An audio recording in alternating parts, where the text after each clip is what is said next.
सभी साथियों को मेरा नमस्कार। आई होप आप सभी लोग बेहतरीन होंगे। आज हम इस वीडियो में सिंटैक्स पोर्शन के अंतर्गत जो एक्सरसाइज दी है 6A, इस एक्सरसाइज का हम बेहतरीन एक्सप्लेनेशन और कॉन्सेप्ट्स के साथ सॉल्यूशन देखने जा रहे हैं। तो साथियों, यह जो एक्सरसाइज है आपकी प्रोनाउन संबंधी एरर पर आधारित है, जिसमें आपको निर्देश दिया है करेक्ट द फॉलोइंग सेंटेंसेज।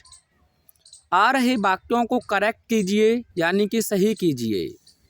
तो इसमें जो आपका पहला क्वेश्चन है और पहला ही क्वेश्चन का जो कॉन्सेप्ट है आपका बोर्ड एग्जाम दृष्टि से बहुत ही ज़्यादा इम्पोर्टेंट है। बार बार इस कॉन्सेप्ट पर आपसे क्वेश्चंस पूछे गए हैं। ज़्यादा दूर मत जाइए, 2022 और 23 के क्वेश्चंस ही ले लीजिए। तो क्वेश्चन है आपका one must do his duty. हर किसी को अपना कर्तव्य अवश्य ही करना चाहिए। तो साथियों, वन जब जर्नल सेंस में आता है तो इसके साथ आप पजेसिव एडजेक्टिव वंस का यूज करते हैं। किसका यूज करते हैं? वंस का। वह जानबूझकर आपको हिज देगा, तो हिज को आपको अवॉइड करना है और किसके साथ चले जाएंगे? वंस के। तो बोलिए क्या होना चाहिए answer? One must do, his को आप हटा देंगे, यहीं लिख देंगे वंस ड्यूटी। ठीक है साथियों, बोर्ड एग्जाम 2022 में ये पूछा गया है आपसे one should not abuse his father. One should not abuse his father. Correct करके मुझे बताइए कमेंट में। अगला क्वेश्चन है I you and he went to Delhi. कहने का मतलब है मैं, तुम और वह दिल्ली गए। तो साथियों, कॉन्सेप्ट है आपका, आप जानते हैं आपके पास पर्सनल प्रोनाउन में 3 पर्सन होते हैं, जिसमें आप जानते हैं पहला होता है आपका फर्स्ट पर्सन, और फर्स्ट पर्सन में आपका सिंगुलर प्रोनाउन होता है आई और प्लूरल होता है वी। बोलो हाँ या ना। अगला होता है आपका सेकंड पर्सन, जिसमें आपका सिंगुलर और प्लूरल यू होता है, लेकिन हेल्पिंग वर्ब इसके साथ प्लूरल ही होती है, या मेन वर्ब भी प्लूरल होती है। आप ऐसे कह सकते हैं तुम एक अच्छे छात्र हो, तो एक के लिए यूज किया आपने, और तुम सब अच्छे छात्र हो तब भी आप यही यूज करेंगे। और अगला होता है आपका थर्ड पर्सन, जिसमें आप सिंगुलर की बात करें तो ही, सी, इट। ठीक है, और प्लूरल की बात करें तो आपके पास होता है दे। ठीक है साथियों, तो इसका अगर आप नामकरण करें तो फर्स्ट को आप 1 लिख सकते हैं, और सेकंड की बात करें तो आप इसे 2 लिख सकते हैं, और थर्ड की बात करें तो इसे आप 3 लिख सकते हैं। तो आपका जो लिखने का क्रम होता है वह गुड एक्ट और बैड एक्ट पर कार्य करता है, लेकिन आपको मैं केवल 12th लेवल पर ही क्लियर कर रहा हूँ। तो आपका जो क्रम बनता है, सबसे पहले आपको लिखना होता है 2, उसके बाद आपको लिखना होता है 3, तब आप लिखते हैं 1, यानी कि 2 से 31 का आपका फॉर्मूला चलता है, जिसमें सबसे पहले अगर आपको यू दिया है तो आपको यू लिखना होगा, फिर आपको ही, सी, इट या फिर किसी का नाम दिया है इनमें से लिखना है, और अंत में आप आई को लिखेंगे। ये आपका कॉन्सेप्ट होता है साथियों। 231 में सबसे पहले यू दिया है तो यू लिखेंगे, अगर नहीं दिया है तो ही, सी, इट या नेम दिया है उसे लिखेंगे, तब जाके आप आई लिखेंगे। तो कॉन्सेप्ट शॉर्ट में आप ये ध्यान रखें, अगर 2 नहीं दिया है तो 31 बचेगा, अगर 1 नहीं दिया है तो 23 बचेगा, अगर मान के चलिए 3 नहीं दिया है तो 21 बचेगा। यह कॉन्सेप्ट है आपका। आइए अब एरर देखते हैं क्या है आपका। तो इसमें तो तीनों ही दिए हैं, तो पहले आपको सेकंड लिखना है, तो सेकंड है आपका यू, तो यू को आगे ले आइए, उसके बाद आपको लगा देना है कॉमा, फिर थर्ड की बात करें तो ही, आप तो ही लिख दीजिए, फिर आगे जोड़ दीजिए एंड आई। आगे जो दिया है वह जोड़ दें, वेंट टू दिल्ली। ठीक है मेरे प्यारे साथियों, समझ में आया होगा। You, he and I went to Delhi. अब आपको कन्फ्यूजन वर्ब को लेकर हो सकती है। जब एंड से 2 सब्जेक्ट जुड़ जाते हैं तो उसमें हम टेंस की प्लूरल हेल्पिंग वर्ब या मेन वर्ब का ही यूज करते हैं, या तो पास्ट इंडेफिनिट है, डजंट मैटर। अगला क्वेश्चन देखिए, being a very cold day, यानी कि बहुत ही ठंडा दिन होते हुए I could not go out, मैं बाहर ना जा सका। तो साथियों, आपने एक डमी सब्जेक्ट पढ़ा है, इट जैसे आप कहते हैं, ये अपने आप में थर्ड पर्सन प्रोनाउन भी है। तो साथियों इट का यूज आप कब करते हैं? आप पढ़े हैं समय की जानकारी के लिए, टाइम के लिए। जैसे मैंने कहा अब 10 बजे हैं, इट इज़ 10 o'clock नाउ, ऐसे ही बनाएंगे ना तो आपने इट का यूज किया। और किसके लिए आप करते हैं? डे के लिए। जैसे कि आज रविवार है तो आप क्या कहेंगे? It is Sunday today. अगर मैं बात करूं मंथ के लिए, जैसे कि जुलाई का महीना था तो it was the month of July, करते हैं ना। सीज़न के लिए भी आप इसका यूज करते हैं, बोलो हाँ या ना। बिल्कुल, सीज़न हो गया, मौसम हो गया, वेदर, इसके लिए भी आप इट का यूज करते हैं। तो आप बिल्कुल सही पकड़े हैं कि यहाँ मौसम की ही तो बात की गई है। तो मौसम की बात की गई है तो आपको क्या करना होगा? शुरुआत में लिखना है इट, फिर आप लिख देंगे बीइंग, आगे a very cold day comma I could not go out. Question आपसे पूछा जाता है, कॉन्सेप्ट आपने सीखा कि यहाँ सर वेदर की बात की गई है, इसीलिए हमें शुरुआत में क्या लिखना है? इट। तो यहाँ इट प्रोनाउन की एरर थी। अब आप कहें तो सर ये बीइंग कैसे? तो नॉमिनेटिव एब्सोल्यूट है, आपने सिंथेसिस में पढ़ा है।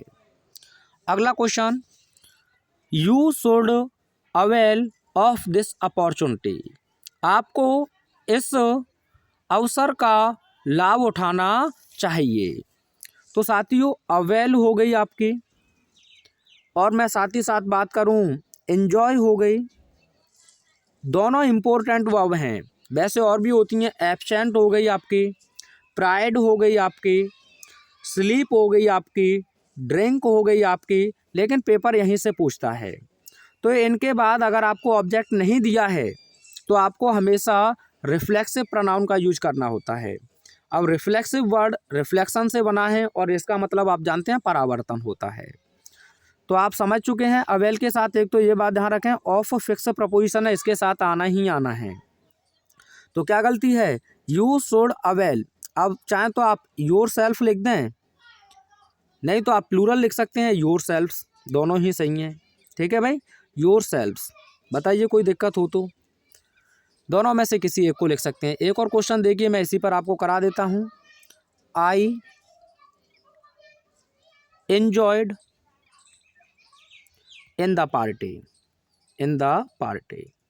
यहाँ भी देखा जाए साथियों तो एंजॉयड ट्रांसिटिव वर्ब है, ये तो प्रपोजिशन है, इसका ऑब्जेक्ट है। तो आपको रिफ्लेक्सिव प्रोनाउन लिखना होगा, तो आई के अकॉर्डिंग आप लिख देंगे माई सेल्फ। क्या लिख देंगे? My self. ठीक है, सेल्फ या सेल्फ्स लगाकर ही बनता है। अगर यहाँ से इन हटा दूँ, I enjoyed the party, I enjoyed what, तो आप कहेंगे सर पार्टी।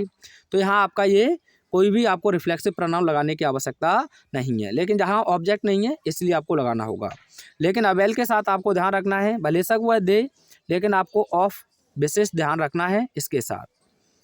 अगला क्वेश्चन है, it is me who did it, यह मैं ही तो हूँ जिसने यह किया है। तो साथियों इट जो है वह एक डमी सब्जेक्ट होता है, यह इंट्रोड्यूस करता है एक रियल सब्जेक्ट को या ऑरिजिन सब्जेक्ट को। तो यहाँ देखा जाए तो ऑरिजिन सब्जेक्ट क्या होना चाहिए? मी थोड़ी, मी का सब्जेक्ट क्या होगा? आई होना चाहिए। हिम दे तो ही लिख देंगे। तो सबसे पहले आप लिखेंगे इट इज आई। ठीक है, दूसरा कॉन्सेप्ट कहता है लिंकिंग वर्ब के बाद में हमेशा सब्जेक्ट कॉम्प्लीमेंट होता है, और सब्जेक्ट कॉम्प्लीमेंट या तो नाउन बनता है या प्रोनाउन बनता है या एडजेक्टिव बनता है, और प्रोनाउन बनेगा तो सब्जेक्टिव केस में। ठीक है, उसके बाद आप लिख देंगे हु जो रिलेटिव प्रोनाउन है, और डिड इट। और दूसरी बात आपको यहाँ और सीख कर चलनी है, आगे एरर में आपको ध्यान रखना है, जो हु से पहले आया है यही आपका एंटीसीडेंट सब्जेक्ट है। अब ये क्या समस्या है सर? एंटीसीडेंट सब्जेक्ट यानी पूर्ववर्ती, आप जानते हैं, तो इसी के अकॉर्डिंग आने वाली हेल्पिंग वर्ब आएगी। है तो पास्ट इंडेफिनिट में, इसलिए कोई दिक्कत नहीं।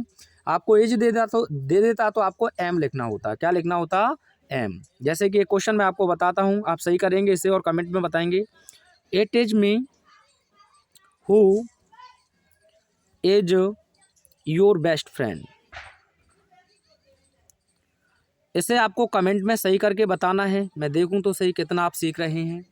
It is me who is your best friend. ठीक है, अगला क्वेश्चन देखिए, योर सेल्फ आर रेस्पॉन्सिबल। तो साथियों मैं बात करूं आपके लिए कॉन्सेप्ट की, तो जो वर्ब आपको दी जाती है जिसे आप क्रिया कहते हैं, इससे पहले आपको चाहिए सब्जेक्टिव केस। अब सब्जेक्ट या तो नाउन बनता है या नाउन को जो सब्स्टिट्यूट करता है उसे आप प्रनाउन कहते हैं, तो यही दोनों बनेंगे। अगर नाउन या प्रनाउन नहीं होगा तो वह नाउन इक्विवेलेंट होगा। अब नाउन इक्विवेलेंट क्या होता है, जो नाउन तो नहीं होता है लेकिन नाउन की तरह कार्य करता है उसे कहते हैं नाउन इक्विवेलेंट। जैसे मैं लिख के बता देता हूँ, playing is useful, playing is useful, ठीक है, आगे समझ लेना।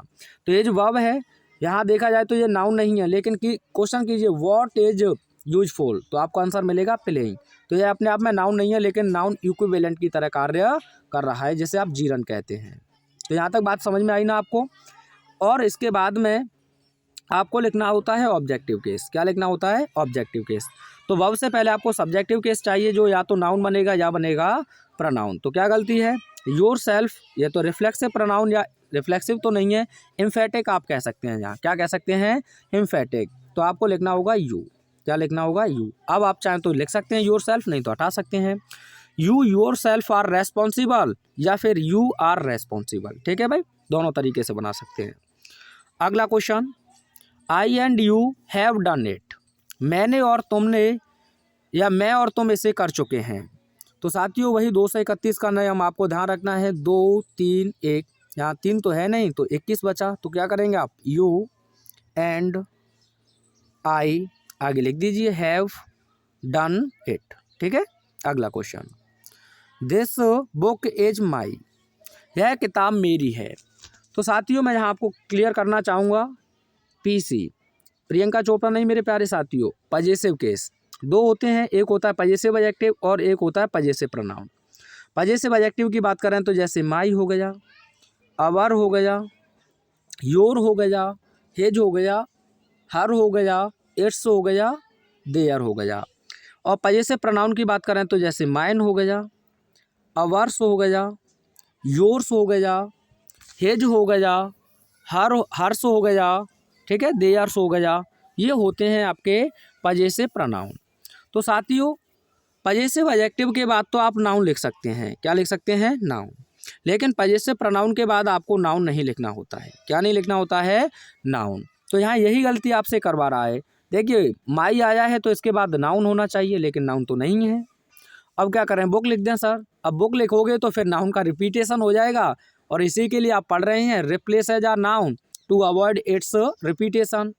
प्रोनाउन को हम क्यों पढ़ते हैं, नाउन की पुनरावृत्ति से बचने के लिए ही हम प्रोनाउन को नाउन को रिप्लेस करते हैं। तो यही है, इसलिए अगर बुक लिखेंगे तो वह तो गलत हो जाएगी। तो अब करना क्या है आपको, possessive noun plus possessive adjective plus noun, possessive adjective plus noun equal to possessive pronoun होता है। क्या होता है, पजेसिव प्रोनाउन। तो अब आप समझ चुके हैं करना क्या है आपको, यहाँ एक ही चीज़ लिख दें, माई हटा दें, माइन लगा दें, यही आपका पजेसिव प्रोनाउन बन जाएगा। इस माइन का ही मतलब है माई बुक। क्या मतलब है इसका साथियों, माई बुक, ठीक है भाई। किसी को कोई समस्या तो नहीं है। अगला क्वेश्चन देखिए, what is it which troubles you so much. आइए साथियों कॉन्सेप्ट की मैं बात करता हूँ।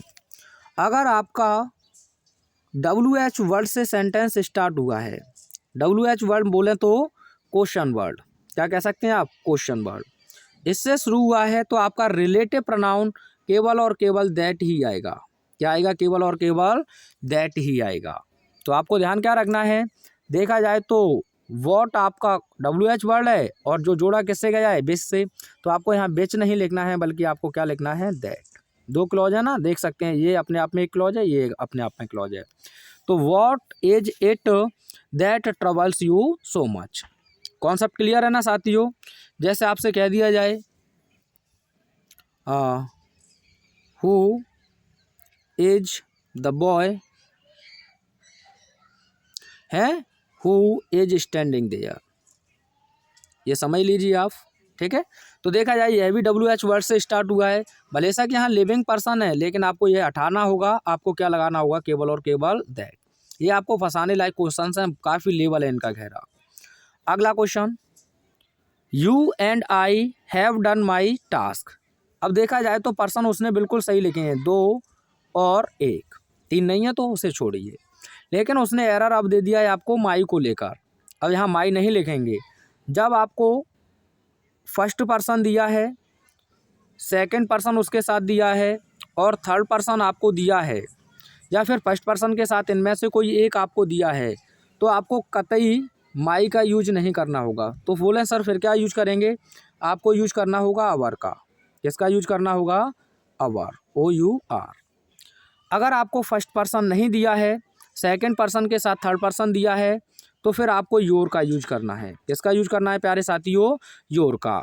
मान के चलो फर्स्ट पर्सन और सेकंड पर्सन दोनों ही नहीं दिए हैं और थर्ड पर्सन दो आपको दिए हैं, तो फिर आप देयर का यूज करेंगे। दो प्रोनाउन होने चाहिए तो आपको देयर का यूज करना है। क्या ध्यान रखना है? अगर फर्स्ट पर्सन के साथ सेकंड या थर्ड पर्सन में से कोई दिया है तो आप अवर का यूज करेंगे। अब फर्स्ट पर्सन नहीं दिया है, सेकंड पर्सन के साथ थर्ड पर्सन दिया है, तो आप योर का यूज करेंगे। फर्स्ट पर्सन और सेकंड पर्सन दोनों ही नहीं दिए हैं, केवल दो थर्ड पर्सन दिए हैं, तो आप वहाँ देयर का यूज करेंगे। बोलिए कॉन्सेप्ट क्लियर है ना? चलिए तो बनाइए। आपने देखा यहाँ सेकंड पर्सन और फर्स्ट पर्सन दिए हैं, तो फर्स्ट पर्सन के साथ सेकंड पर्सन है, यहाँ माई नहीं बल्कि क्या रहेगा? अवर। ठीक है, ये आपका आंसर सही होगा। अगला question, one should keep his word. तो यहाँ भी देखा जाए तो साथियों वन के साथ हेज नहीं बल्कि आपको लिखना होगा वंस। ठीक है, अगला क्वेश्चन, हुम बुक एज दिस। हुम बुक एज दिस। अब साथियों मैं बात करूं, हु अपने आप में सब्जेक्टिव केस होता है। अगर हम बात करें इसके हुज की तो पजेसिव केस होता है, और हुम की बात करें तो यह ऑब्जेक्टिव केस होता है। तो आप हिम से पहले या हिम के बाद में बुक लिख सकते हैं क्या? बताइए। ये तो कहेंगे सर आप तो नाइंसाफ़ी है ये तो, क्योंकि आपका प्रोनाउन है उसके बाद नाउन आप लिख नहीं सकते हैं। ऐसे ही हु कह दूं मैं हु पेन, तो यह भी कहना नॉनसेंस होगा। तो सब्जेक्टिव केस के बाद और ऑब्जेक्टिव केस के बाद आप नाउन का यूज नहीं करते हैं, तो किसके बाद करते हैं? अभी मैंने आपको बताया पजेसिव एडजेक्टिव के बाद। किसके बाद करते हैं? पजेसिव एडजेक्टिव के बाद। तो यहाँ पर समझ गए हैं, आपको हुम नहीं बल्कि क्या लिखना होगा? हुज। तो क्या कहेंगे? Whose book is this.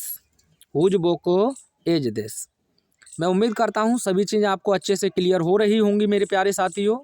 अगला क्वेश्चन देखिए, आई अवेल ऑफ दिस चांस। मुझे इस अवसर का लाभ उठाना होगा। तो देखा आपने, अवेल आपकी एक ट्रांजिटिव वर्ब है, इसे रिफ्लेक्सिव प्रोनाउन चाहिए, तो अवेल के बाद आप लिख देंगे माई सेल्फ। क्या लिख देंगे? My self. व्याख्या करने के लिए घंटों लग जाएंगे मुझे, तो इसीलिए मैं केवल आपको कॉन्सेप्ट समझा रहा हूँ, लेकिन ज़्यादा डीप में भी नहीं। I will avail my self of this chance. अगला क्वेश्चन देखिए, it is I who has done it. अब देखा जाए तो रियल सब्जेक्ट तो उसने इंट्रोड्यूस कर दिया, लेकिन यह इसका एंटीसीडेंट सब्जेक्ट है, पूर्ववर्ती, तो इसके अकॉर्डिंग ही वर्ब आनी चाहिए। तो आई के अकॉर्डिंग आप हैज़ नहीं बल्कि हैव का यूज करेंगे। किसका यूज करेंगे? हैव का।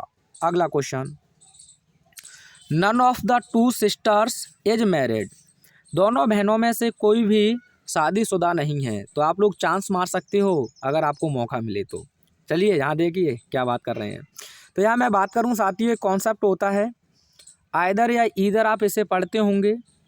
यह दो में से किसी एक की बात करता है, दो में से किसी एक की बात करता है अगर ऑफ से जुड़ा हो। मैं स्पेशली कह रहा हूँ आपसे डिस्ट्रीब्यूटिव प्रोनाउन के रूप में, ठीक है। और दो से ज़्यादा हूँ तो सर आप एनी का यूज करेंगे, यानी कि मोर देन टू। दो से कितने हों? मोर देन टू, लिख लेना मोर देन टू। दो से ज़्यादा हूँ तो किसका यूज करेंगे आप? एनी का।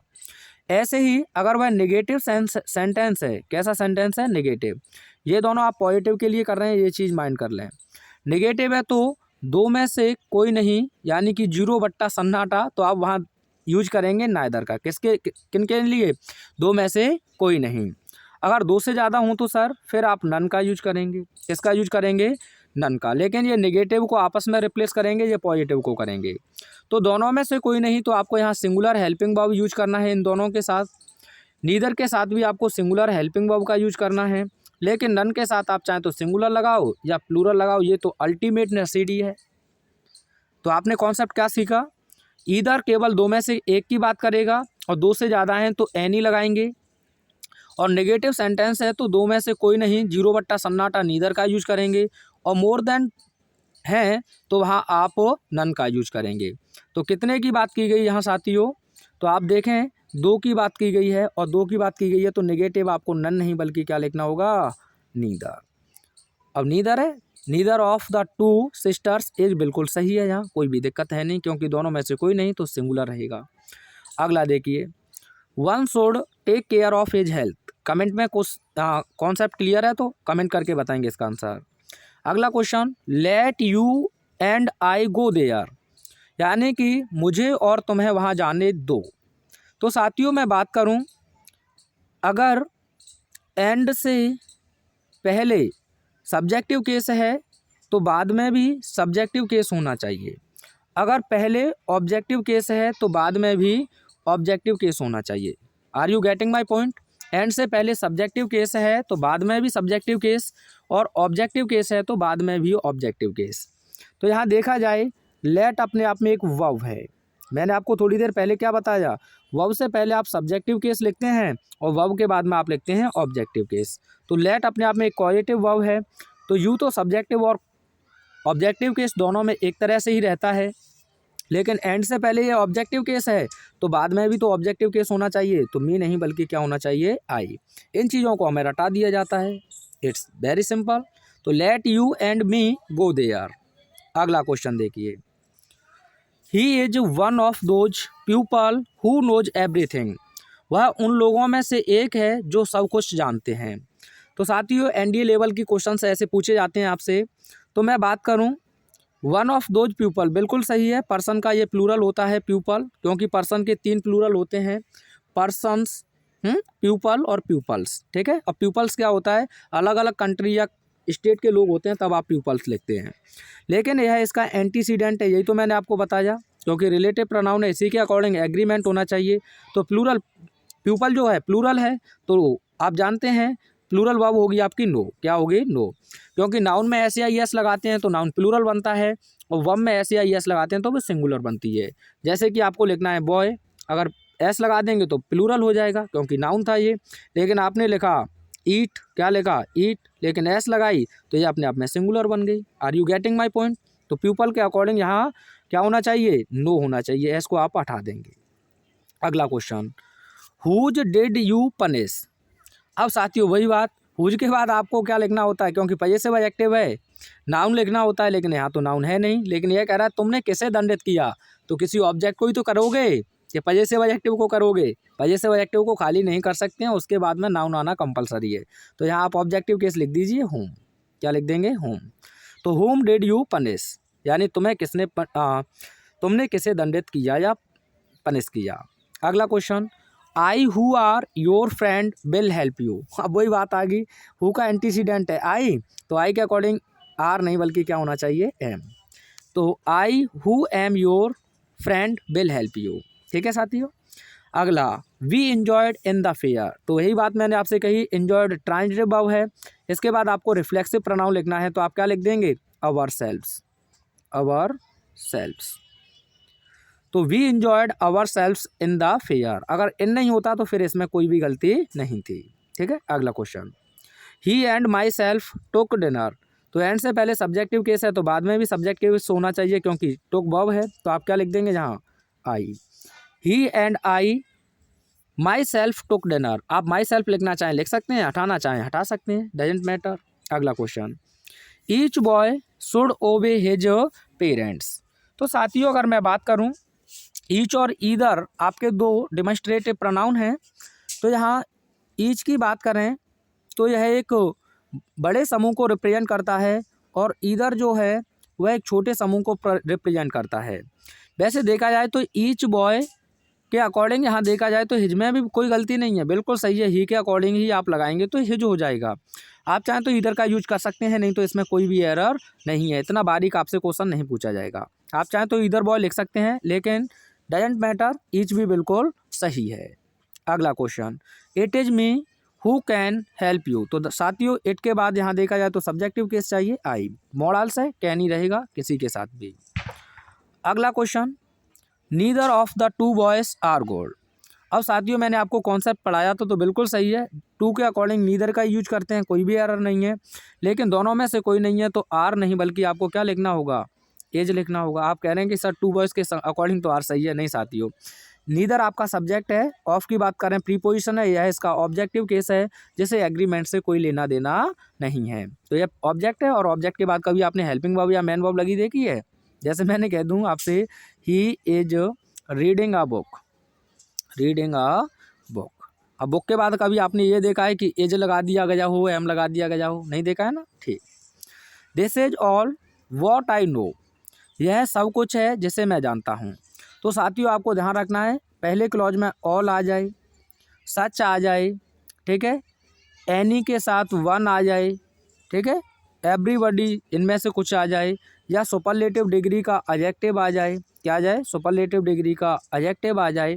तो आने वाला जो क्लॉज है इनके बाद नथिंग आ जाए, समथिंग आ जाए, एवरीथिंग आ जाए, ये चीज़ें आ जाएं, तो आपको हमेशा जो क्लॉज बनाना है अगला वह दैट से बनेगा। रिलेटिव प्रोनाउन किससे बनेगा? दैट से। सुपरलेटिव डिग्री पर मैं क्वेश्चन आपको करा दूंगा। तो यहाँ देखा जाए तो ऑल के बाद ऑल आ जाए पहले क्लॉज में, तो व्हाट नहीं, आपको दैट लिखना होगा। क्या लिखना होगा? दैट। जैसे मैंने कहा this is the best book, this is the best book, ठीक है। उसके बाद मैंने लिखा which is very useful, very useful. अब यहाँ फिर ध्यान से देखें तो सुपरलेटिव डिग्री आपका आया है, तो यहाँ विच नहीं, वैसे देखा जाए तो बुक के अकॉर्डिंग आप सोच रहे हैं कि निर्जीव के लिए यही लगाते हैं, लेकिन सुपरलेटिव डिग्री आ चुका है तो आप दैट का यूज करेंगे। ऐसे ही अलग अलग आपको इंडिफरेंट सब्जेक्ट दे दे, जैसे कि आपको एक लिविंग दे दे, कोई पर्सन, और कोई लिविंग आपको एनिमल्स दे दे, तो उनके लिए भी आप दोनों के लिए किसका यूज करोगे? दैट प्रोनाउन का। अगला क्वेश्चन आपको कमेंट में सेंड करना है, बहुत ही इजी है और कह रहा है इट इज नॉट मी, यह मैं नहीं हूँ, who is in love with you, जो आपके प्रेम में पड़ा है। भाई मैं तो नहीं हूँ, इसका आंसर आप मुझे बताएंगे कमेंट में, आप हैं या नहीं। मिलते हैं नेक्स्ट वीडियो में, कमेंट करके एक बार अवश्य बताएंगे। Thanks for watching.